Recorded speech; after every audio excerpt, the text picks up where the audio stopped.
السلام علیکم ناظرین، عاصم نصیر آفیشل کے ساتھ میں حاضر ہوں۔ ملک کی سیاسی صورتحال اور دن بدن جو تبدیل ہوتی ہوئی سیاسی صورتحال ہے اس کے اوپر ہم بات کریں گے۔ اس کے ساتھ ساتھ آج جو ہے ہم پی ڈی ایم کا دوسرا مرحلہ شروع ہونے جا رہا ہے۔ اس کے اندر کیا ایسا ہونے لگا ہے کہ مریم نواز نے ہی اس جلسے میں، جو پہلا جلسہ ہو رہا ہے پی ڈی ایم کا، اس کی ریوائول کے بعد اس میں شرکت نہیں کر رہی۔ اس کے حوالے سے ہم آپ کو بتائیں گے وہ کیا محرکات ہیں، کیا وجوہات ہے جس کی وجہ سے Maryam Nawaz P D M کے جلسے میں شرکت نہیں کر رہی۔ ساتھ ساتھ ہم بات کریں گے پنجاب اسمبلی میں جو آمرانہ سوچ اور آمرانہ ایک طریقے استحقاق لائی گئی اور ایک استحقاق بل جس طرح اسے پاس کرایا گیا، حکومت نے اور اپوزیشن نے مل کر، اور وہاں پر انہوں نے جو اپنی ایک ہی ہونے کا ثبوت دیا، جس طرح کہ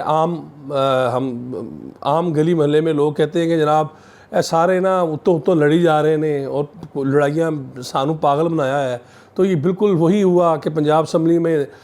تھا تو جو ہے بجٹ اجلاس تھا، لیکن جو پرائیویٹ ممبر ڈے تھا اس کے اندر یہ بل پیش کیا گیا اور اس کے اندر وہ کیا چیزیں لگائی گئیں کہ وہ متنازع ہے، اس کے اوپر بات کریں گے۔ لیکن میں آپ کو لازمی کہوں گا کہ آپ عاصم نصیر آفیشل کو لائک کریں، سبسکرائب کریں اور بیل آئیکن کو پریس کریں تاکہ ہماری جو لیٹسٹ ویڈیوز ہیں آپ ان سے آگاہی حاصل کریں۔ سب سے پہلے ہم بات کریں گے کہ پی ڈی ایم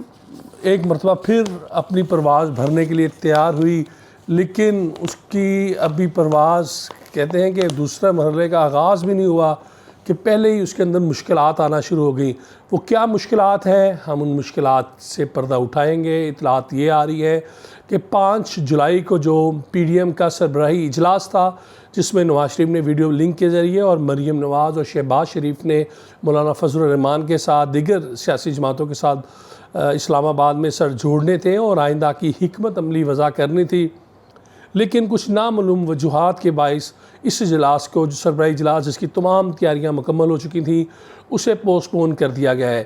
کچھ حلقے کہہ رہے ہیں کہ یہ 7 یا 8 جولائی کو ہوگا، لیکن کچھ حلقے کہہ رہے ہیں کہ شاید اب یہ عید کے بعد ہی سربراہی اجلاس ہوگا، کیونکہ جو بھی ریسنٹلی جو اسلام آباد میں قومی سلامتی کے حوالے سے جو ایک اہم بیٹھک ہوئی اور اس میں ایک بڑی ڈیٹیلڈ آرمی چیف اور D G I S I کی طرف سے افغانستان کے حوالے سے انہیں نیشنل انٹرسٹ میں جو بھی معاملات تھے اس میں انہوں نے بریفنگ دی۔ اس کے بعد سے شہباز شریف کیونکہ اس میں شریک تھے اور شہباز شریف کی طرف سے کچھ اس طرح کے اشارے دیے گئے ہیں کہ ابھی اس میٹنگ کی فوری طور پر ضرورت نہیں ہے، تو شاید اس میٹنگ کو آگے کیا جا رہا ہے۔ لیکن کچھ جو حلقے ہیں مسلم لیگ نون کے ہی، وہ کہہ رہے ہیں کہ سینیٹر عثمان کاکڑ جن کی ہلاکت ہوئی تھی، مبینہ ان کی کہا جاتا ہے کہ ان کا قتل ہے یا وہ طبعی طور پر فوت ہوئے ہیں، ان کے حوالے سے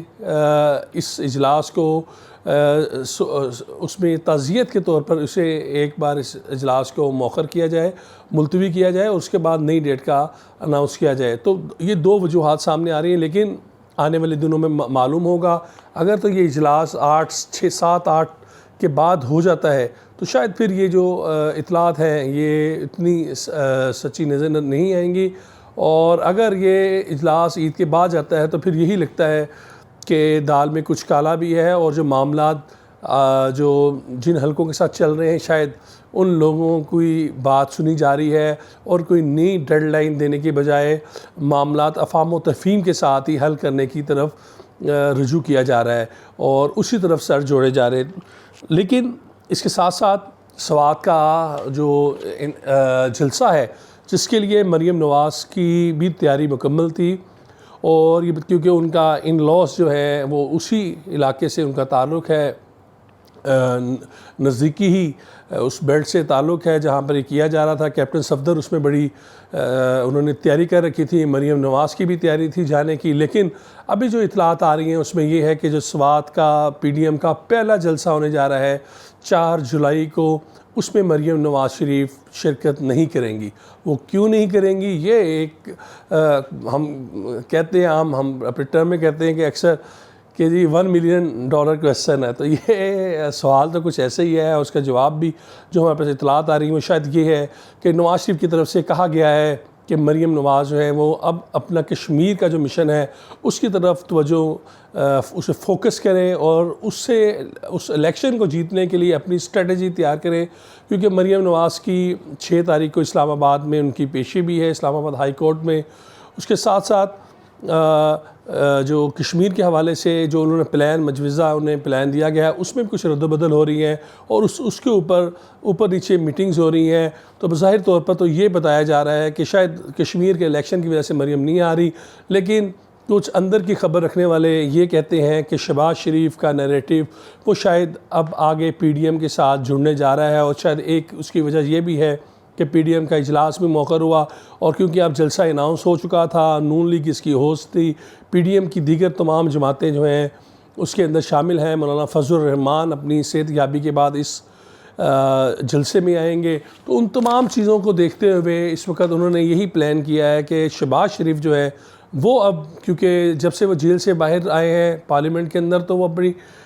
سپیچ کرتے ہیں، لیکن اب وہ عوامی رد عمل دیکھنے کے لیے اور عوام کا رد عمل دیکھنے کے لیے وہ خود میدان میں اتریں گے، اور وہ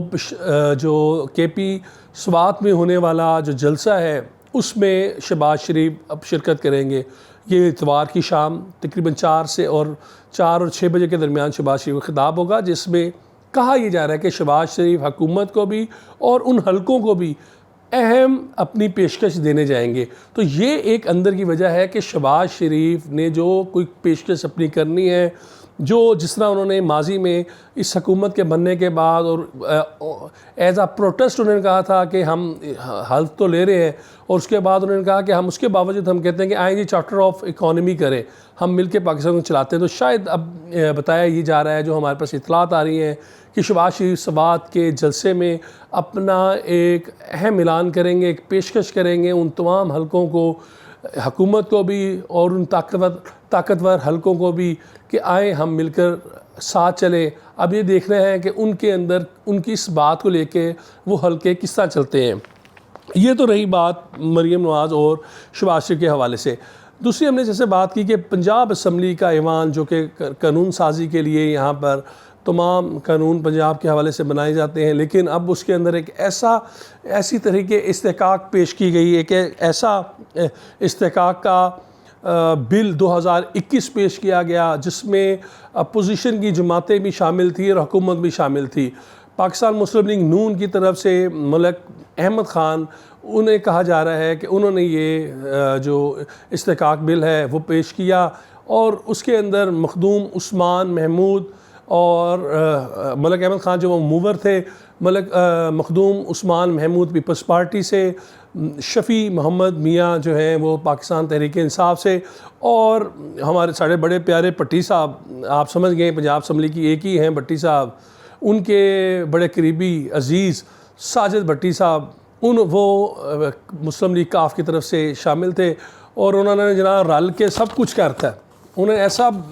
سب کہتے مثالہ پیش کرتا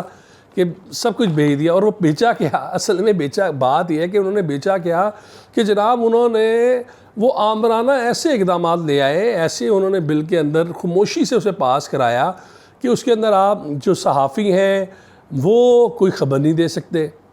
وہ کوئی کسی ایم پی اے کا اس سے کوئی بات نہیں پوچھ سکتے۔ اگر ایم پی اے صاحب کہہ دیں کہ نہیں میں ایم پی اے ہوں اور میں تمہیں 3 ماہ کے لیے اندر بھیج رہا ہوں، تو جناب وہ مجسٹریٹی ان کے پاس رائٹس آنے لگے ہیں، اور وہ بل جو ہے گورنر صاحب کے پاس پہنچا ہوا ہے۔ گورنر صاحب اب صحافیوں نے پروٹیسٹ کیا ہے، تو گورنر صاحب کہتے ہیں نہیں جی میں اس پہ دستخط نہیں کروں گا، لیکن ابھی یہ معاملہ جو ہے وہ سیٹل ڈاؤن نہیں ہوا۔ حکومت خاص طور پہ مسلم لیگ کاف کی طرف سے جس طرح یہ پیش کیا گیا، اور جو ہمیں مسلم لیگ نون نے بھی، پیپلز پارٹی نے بھی جس طرح اور پاکستان تحریک انصاف کے بھی جو رہنما ہیں وہ بار بار کہہ رہے ہیں کہ جناب اس میں ہمارا کوئی لینا دینا نہیں، یہ سارا کاف لیگ کا کیا دھرا ہے، جری بھی مٹی پائی ہے نا چپ کر کے کاف لیگ والوں نے ڈالی ہے۔ ایون چودھری پرویز الہی کے پاس جب یہ پہلے دن اس کے اوپر شور اٹھا، یہ افراد گئے تو انہوں نے کہا جی کہ نہیں تسی کسی نے کچھ نہیں بولنا، جو میں کرنا سے کرتا۔ تو یہ اس طرح کام نہیں چلے گا۔ آزادی اظہار رائے کے اوپر قدغن لگانے سے نہ صرف آپ کے ملک میں جو ایک صحافی آپ کی آنکھ اور آپ کے کان بن کر اور آپ کی آواز بن کر کام کریں، ان کے لیے مزید نہ صرف مشکلات ہوں گی بلکہ آپ کی یہ آنکھیں، کان، ناک بند منہ بند کر دیا جائے گا اور آپ کو کوئی بھی حقائق سے متعلق خبر نہیں مل پائے گی۔ اور شاید یہی ایک وجہ ہے کہ صحافی بھی اس پر سراپا احتجاج ہیں اور اپنا احتجاج ریکارڈ کرا رہے ہیں، اور اسی سلسلے میں ہم نے بھی سوچا کہ ہم اس کے اوپر بات لازمی کریں، کیونکہ یہ جو استحقاق بل لے کے آیا گیا، اس سے قبل بھی جو ہماری تھوڑی سی بات ہوئی ہے مسلم لیگ نون کے بھی اراکین اسمبلی سے، متعدد 10 سے زائد میں نے اراکین پنجاب اسمبلی سے بات کی ہے، جن میں پاکستان تحریک انصاف کے بھی ہیں، پاکستان پیپلز پارٹی کے بھی ہیں، اور ان کا یہی کہنا ہے کہ جناب ہم کیا کریں، ہماری بدقسمتی ہے کہ پنجاب اسمبلی کو جس طرح چلایا جاتا ہے، چوئی صاحب کا دل کرتا ہے تو چوئی صاحب کہتے ہیں واہ جی واہ ہن چلے گا، اور اگر وہ اپوزیشن کو گلے لگا لیتے ہیں جب انہوں نے پی ٹی آئی سے کام لینا ہوتا ہے، حکومت سے کام لینا ہوتا ہے، اپنے فنڈ لینے ہوتے ہیں، تو وہ فوری طور پر جناب اپوزیشن کو گلے لگاتے ہیں، اور وہ کہتے ہیں کہ جب چوئی صاحب کا کام نکل جاتا ہے اور چوئی صاحب کو فنڈ وغیرہ ان کی جماعت کو مل جاتے ہیں، تو اس کے بعد وہ فوری طور پر انہی لوگوں کو جو ہے جن نے اپوزیشن کو ساتھ ملایا انہیں چھوڑ کر وہ جناب حکومت کے ساتھ بیٹھ جاتے ہیں، اور وہ یہ کہہ رہے ہیں کہ اس وقت ہمیں سمجھ نہیں آ رہا کہ ہو کیا رہا ہے۔ 40 سے زائد بل اسی طرح خاموشی سے پاس کرائے گئے۔ اگر ازادی اظہار رائے پر ضربیں لگائی جائیں گی،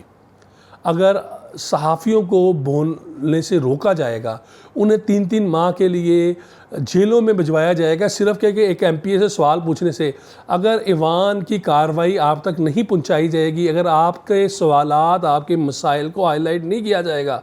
تو جناب پھر تو ٹھیک ہے، پھر تو یہ بل پاس ہونا چاہیے، بل آ جانا چاہیے۔ اور اگر عوام کی آواز، عوام کے مسائل صحافی جو ہے وہ ان اراکین اسمبلی سے پوچھیں اور آپ تک پہنچائیں، آپ کی آواز بنے، تو پھر تو اس بل کو فوری طور پر واپس لینا پڑے گا، ادروائز معاملہ نہیں چلے گا۔ آج تک کے لیے اتنا ہی، انشاءاللہ تعالی ہم نے اپنے ٹاپک کے ساتھ جلد حاضر ہوں گے۔ آصف نصیر آفیشیل کو لائک کریں، سبسکرائب کریں اور بیل آئیکن کو پریس کریں تاکہ ہماری لیٹسٹ ویڈیو سے آپ جو ہے آگاہی حاصل کر سکیں۔ بہت شکریہ۔